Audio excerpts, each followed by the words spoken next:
Welcome to another OCD Recovery Instagram live. It said recovery right there, I think. It's been a while since I've done that. Maybe that's the reason. So I'm going to be talking a little bit today about sleeping and what's involved with that in relation to generalized anxiety disorder, in relation to OCD. Definitely realised coming on this Instagram live I need to have a shave. All these things that you notice when you come on here. So I will be talking about what are the different problems that people with anxiety have with sleep. And normal people without OCD and anxiety also have problems with sleep. So this is not just reserved for people with OCD and anxiety. Obviously, people suffer from insomnia. People that are stressed suffer from sleep problems. People who haven't got any the sort of normal functioning mental health have problems with sleep for various different reasons. We're covering how sleep affects anxiety in OCD, in generalized anxiety disorder, all those kinds of things. So we're going to have a little look at that, and we'll start off with anxiety, OCD, and so on when it's in when you're asleep. So the first part is intermittent waking.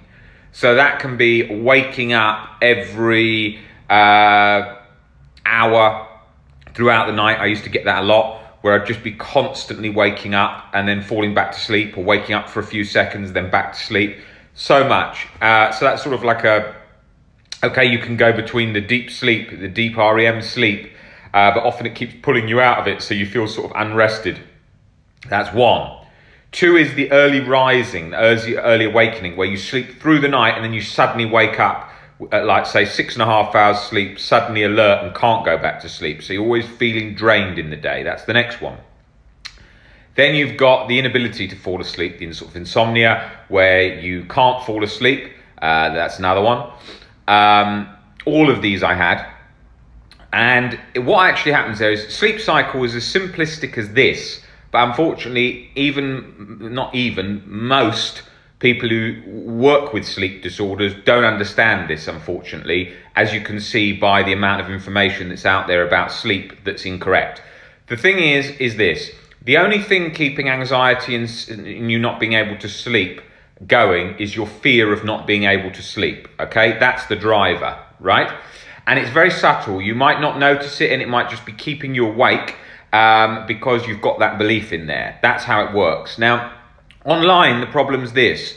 Online, you'll find so many sleep websites, medical websites that say things like, well, if you're not tired, get up and have a cup of tea, go and have a walk around. Or if you wake up in the night and you can't go back to sleep, get up, read a book, or do something like that. That is absolute crap, because that is waking you up more and more. You want to be lying in bed, relaxing the body, leaving your body just to relax, and it will go to sleep eventually. What happens is there's another thing where we aren't aware we were asleep. It feels like we're awake the whole time, but we're actually asleep. And if a partner was watching us, they'd say, oh, you were asleep at that time. Or if you're wearing a watch to monitor sleep, you would notice that.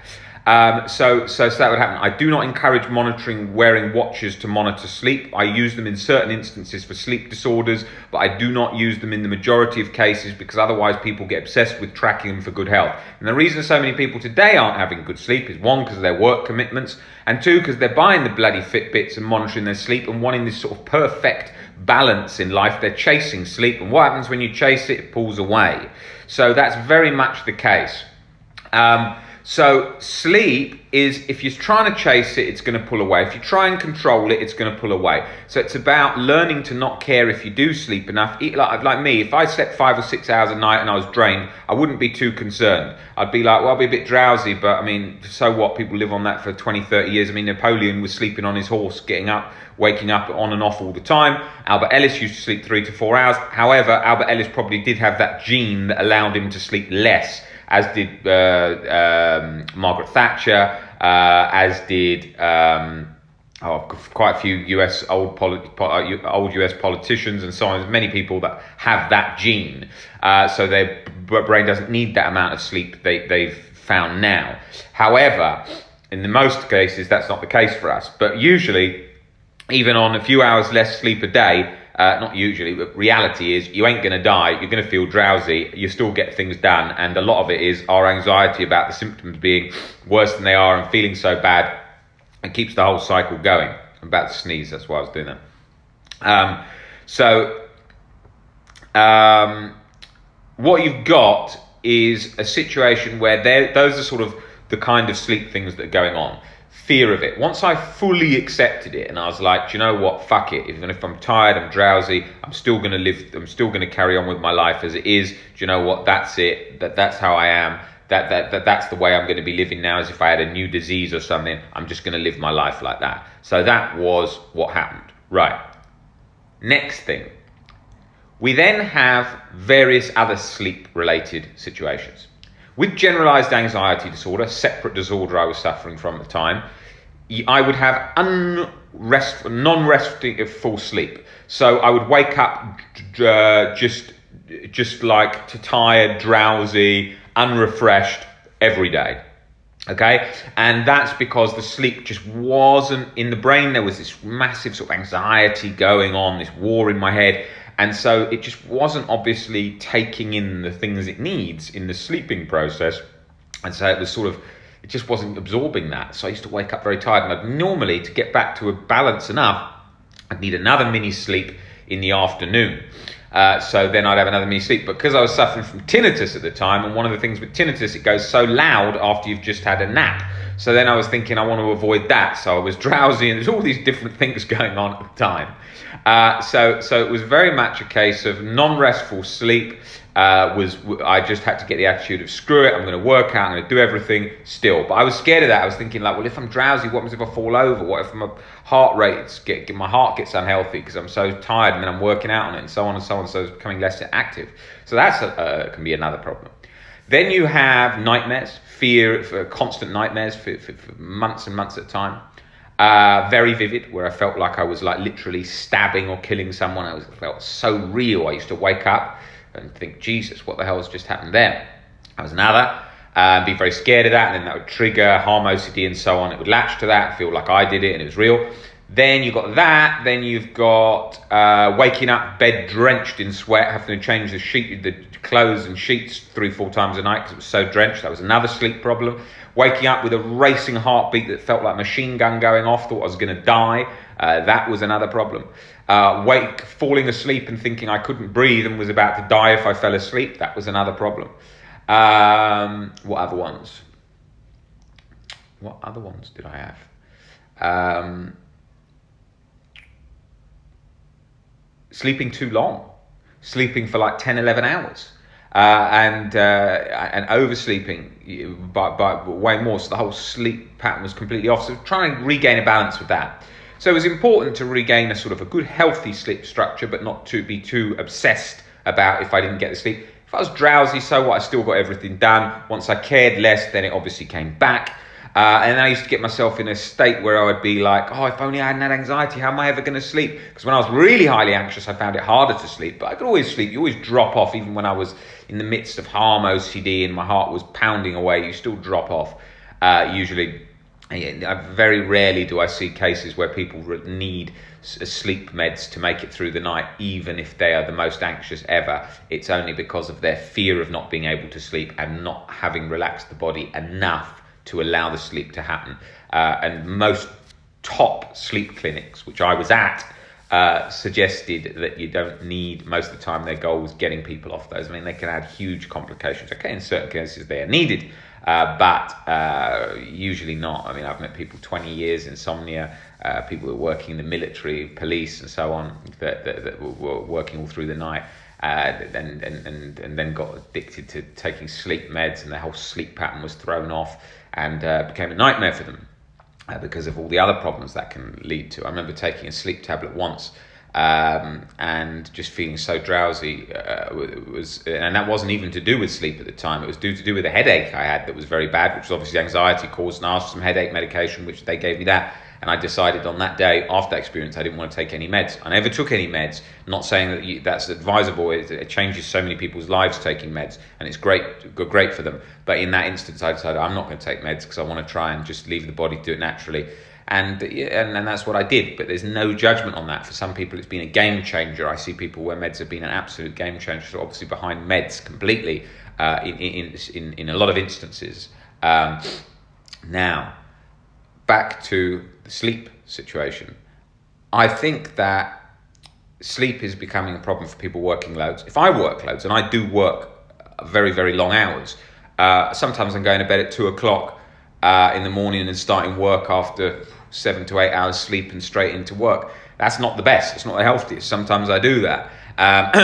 And so sometimes I wake up like that, but I couldn't care less that I haven't slept. But I have to be careful that I don't work too hard and not care about how I feel, because then I could become a bit agitated and not feeling healthy. It's not a healthy way to live. So I've got to be careful and don't take that for granted. When I was with OCD, I often became obsessed about having the perfect balance. So being rested, relaxed, doing enough gym, eating right, getting everything right. And then the other thing can go out the window. So I've got to be careful of the extremes and try and keep a balance. But yeah, with sleep, I think the main concern that people have is that they get into bed and they think, oh fuck, I've got something coming up tomorrow. Oh, I don't want to be drowsy tomorrow. I want to be able to enjoy tomorrow. Please don't make me stay awake. Please don't give me nights of sleep. And then they get scared, and then starts the cycle. Now, you want to be going to bed when you're tired, but then if you're really anxious, you might never feel that. So you've got to go to bed a rough time. Then the sleep drive's high, which knocks you out. Now, as you get towards the morning, the sleep drive's weaker, so you wake up. That's what gives you the intermittent waking in the morning. But if you actually lie there, you'll fall asleep again if you do need that sleep most of the time. So that's to do with sleep drive. Then you've got situations like things that you could be eating or drinking. You want to avoid Coca-Cola, you want to avoid caffeines and coffees and so on. Red Bull, forget that shit, that's out the window. You don't want that when you've got anxiety. Alcohol is another one that can really cause problems with sleep. Often best to leave that one be. I gave up alcohol for 3 or 4 years, made a big difference to me for sort of understanding myself and understanding my anxiety recovery journey. I could drink intermittently now, but I'm not mad about it. I never had a problem with it, but I just wanted to get rid of it to get a better sort of balance in my life. So that was all those kinds of different things that we have to factor in as we're going along. But what we need to really watch out for, and we see this all the time, is people doing. What people do is they go, okay, I need to go to bed earlier. I need to have a warm bath. I need to have a nice cup of tea, relaxing tea to go to bed. I'll go for a massage this afternoon. No. That's setting up a war with your sleep. It's like, I've got to get this all done to fall asleep. And that is not what you need. You don't want to be doing things like that. You want to be just moving towards normal life, functioning normally, not setting it all up, because then it's like a battle waiting, and then the bedroom becomes a battleground, and the bed becomes your sort of the place where you're about to do battle. That's not the attitude. I used to walk into the bedroom at night thinking, here we go again, all these horrible negative emotions. Oh my God, I'm going to be alone in this room all night whilst everyone else is asleep, stuck in this awake cycle. That is actually what it feels like, okay? That's what it feels like when you're stuck in that. It's like a war that you've built up. It's a war you're against. It's a very, very, you feel you're in a scary zone. The bedroom doesn't feel a safe place. It feels like a place where you've felt very anxious and very scared, and then you've got to change your association with that. Another thing to do, and then that's not that hard to do. It's just a case of getting into exposing to it and changing how you're approaching it. And the other thing is lying in bed too long. People lie in bed all day on laptops and so on, so your brain doesn't know the difference between when you're asleep and when you're awake. You need to forget that. You need to get out of the bedroom. The bed needs to be for sleep and sex only. Right? It doesn't need to be for anything else. People wake up too late with OCD and lie on the laptop in bed. No, do it on the couch or something like that. Don't lie on the laptop in bed and leaving a screen on, working on a laptop, watching a film until the second you go to bed. That's all designed to keep you alert. Now, all those little tips and tricks don't matter as you start getting better. Like I work on the laptop in bed till very late and things like that, and it doesn't make a difference. But when I was in that position, yes, it did. So it's a good structure to have so that we don't get into a cycle of that too much. keeping ourselves super alert all the time, because it quickly becomes a vicious cycle. Okay. Yeah, because otherwise people go to work all day, then they watch a film right till the second they fall asleep, then they go, right, computer off, I need to go to sleep this second. It's like, hasn't any time to wind down at all. So that's an important part too. Any other things in relation to sleep? Yes, when you are sort of unrested, anxious, you can feel like your dreams almost move into your reality. Sometimes I used to wake up and feel like half hallucinating, half dreamlike state, half drowsy state, like in layers that would sort of shift in and out. That's very, very common. So you want to you want to just be at peace with that. Whatever you feel drowsy, you feel alert, you feel whatever at that time. That's okay. You can go along. You just go along with that, and make peace with whatever symptoms. Making peace with the drowsy and the sleep symptoms is a part of the sleep recovery. So that's an important part. Okay, let's have a look and see if there's any questions here. Tips on how to deal with transgender OCD. I will cover that in a separate topic. How to treat OCD along with GAD. Is it tricky? No, it's the same thing. GAD needs a lot of time left for the body to get you to leave these anxiety symptoms to sort of to fade. It's very sensitized nerves. There's a lot more to GAD. I'll do a specific video on that, but they both approached similarly. I wake up every hour. That's extremely common question there. Very, very common with anxiety disorders. What I was talking about, if you go back to the beginning of this Instagram live. Do you still suffer from OCD? No. Have OCD? Have OCD? Do I still suffer? I have it. That means you can't, it's not gone like if you have asthma or eczema, but it doesn't affect my life day to day. But it's not like you don't get any times where I might wake up in the night sometimes and be anxious for no reason. That can happen, like Claire Weeks says. And then when I go back to sleep, it goes. Or in the day, I couldn't care less about it or remember what it was about. Or it can latch on something very shortly, but it's not on a day-to-day basis. I very, very rarely notice any OCD or anxiety. Few seconds here and there, occasionally might get stuck for a tiny, tiny amount of time, but very rarely affecting my life at all. But you've got to be careful with that, because that can become a comparison and reassurance. I need to check how Rob is, and am I like Rob, and is it such and such situation? It becomes a reassurance cycle. I mean, I do have to really think. I have to really think, when was I sort of last anxious to think that. Good morning. Why is OCD so much worse when we are poorly and full of flu? Just because your symptoms and your nerves are raised up already, most likely. Can we discuss your experience with false memories? I will cover that in a separate topic. I often talk about that. That was my main OCD fear. Do you still get intrusive thoughts? Yes, but with no intrusiveness. I can't notice them on a daily basis. I probably notice maybe 6 of them a day for a second. Do you believe you can recover without medication? Absolutely. Medication does not cure OCD. It takes the edge off. The changing beliefs is what is the recovery process and gets under it. The medication just takes the edge off. Sometimes it can lead to massive reduction in symptoms. Sometimes it can lead to very little. Sometimes it can make people feel worse. A whole variety of different things. Thanks a lot, guys, for watching this Instagram live. We'll hopefully be back up on here doing a lot more of these, and I will see you guys shortly. See you later.